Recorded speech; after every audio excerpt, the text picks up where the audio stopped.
Mr. Secretary, you and I served together in Congress for 15 years. We didn't always agree, but I believe we shared some common values: a belief in defending democracy and human rights abroad and honoring the Constitution at home. That's why I voted to confirm you. I believed you would stand up for those principles. You haven't. You've done the opposite.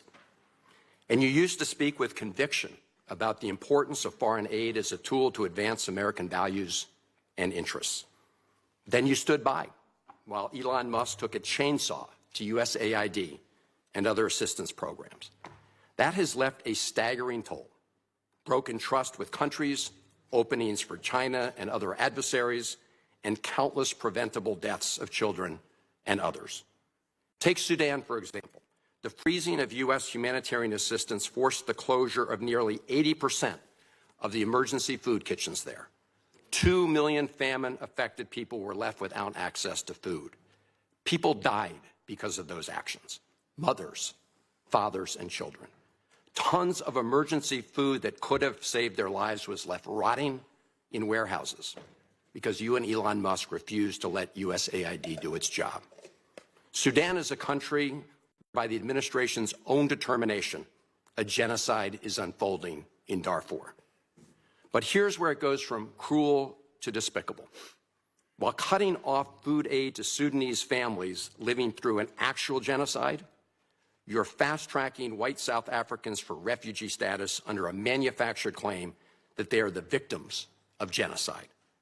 You tried to block the admission of individuals who had already been approved to come here as refugees while making bogus claims to justify granting such status to Afrikaners.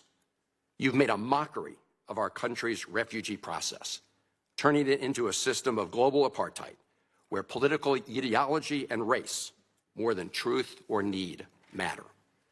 And while you've turned away from a genocide in Sudan and invented one in South Africa, you teamed up with President Trump to throw the Ukrainian people under the bus and have been played like a fiddle by Vladimir Putin. Of course, Donald Trump not only said he would end the war in Ukraine on day one, he also said he would end the war in Gaza on day one. And yet last week you were all running around to Gulf states giving away very sensitive American AI and chips technology, but doing nothing to end the war in Gaza and get the remaining hostages returned. You know that for 78 days, the Netanyahu government did not allow a scrap of food to enter Gaza to reach over 2 million civilians. 57 children have died from malnutrition so far, and more than 14,000 children are in imminent danger of dying of starvation. As Cindy McCain said last week, and I quote, "Families in Gaza are starving while the food they need is sitting at the border." That is a gross violation of both U.S. and international law. What did you do? Nothing.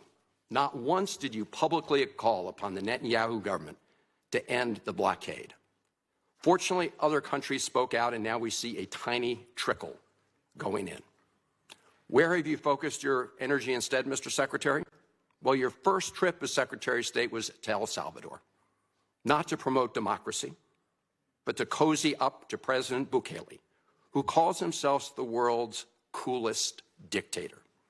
The result was a cash for collusion deal to deprive people living in America of their constitutional rights to due process. The Supreme Court, in a 9-0 decision, instructed you to facilitate the return to the United States of Abrego Garcia, who the administration admitted was wrongfully deported to El Salvador. Your response? You've openly flouted judicial orders.